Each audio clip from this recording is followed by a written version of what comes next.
In 1984, a young woman walked out of her apartment for the last time. No one ever saw her again. No body, no witnesses, no answers.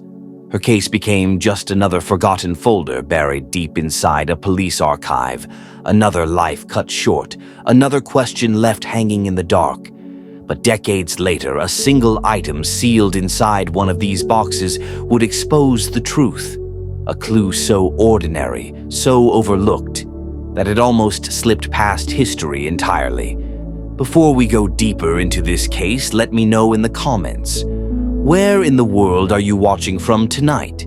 It's always incredible to see how far these stories travel. Her name was Lisa Turner, 22 years old, quiet, creative, the kind of person who apologized even when something wasn't her fault.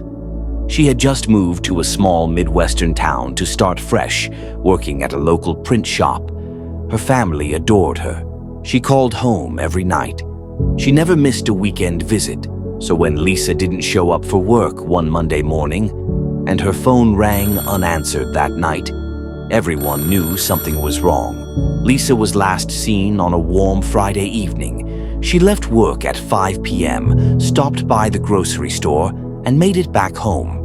Inside her apartment, police later found groceries neatly put away, a laundry cycle mid-wash, a sketchbook open on her bed, and her purse untouched.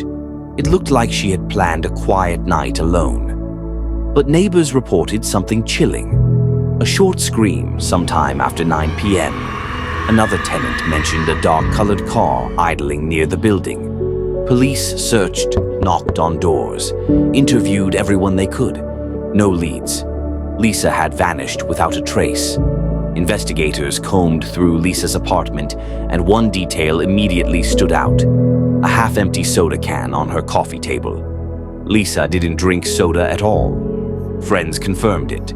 Co-workers confirmed it.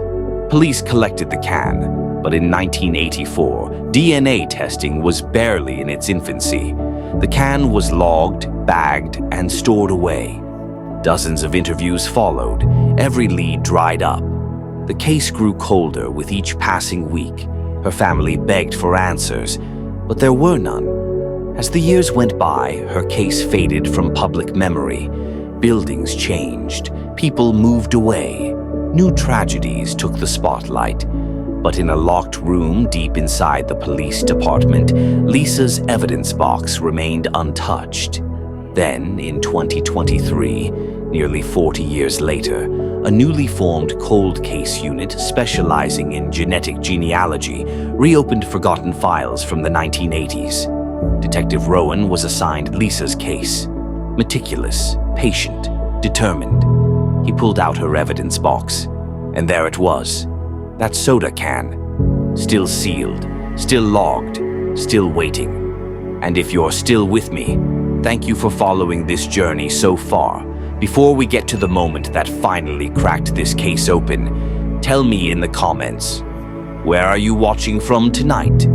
I read every single one. The soda can was sent for advanced DNA testing using techniques that didn't exist when Lisa disappeared.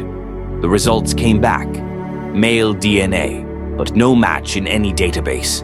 So detectives turned to genetic genealogy, the method used in solving the Golden State Killer case.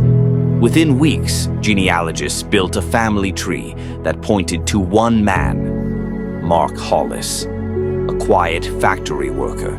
Lived 2 buildings away from Lisa in 1984. Clocked out of work at 9:08 p.m., the exact moment neighbors heard a scream. Old records revealed something else. A 1985 police report involving Hollis stalking a female co-worker. The pieces were falling into place. When confronted, Hollis denied everything, until detectives placed the photo of the soda can in front of him. He froze. His shoulders collapsed. And then he confessed. His confession was cold, flat, emotionless. He admitted to following Lisa into her building. He admitted the confrontation. He admitted the struggle. The rest of his statement remains sealed because of its brutality. In court, Lisa's family, older now, some frail, some missing, listened as prosecutors described what had happened that night. Justice had taken nearly 40 years, but it had finally arrived. Hollis was sentenced to life in prison without parole.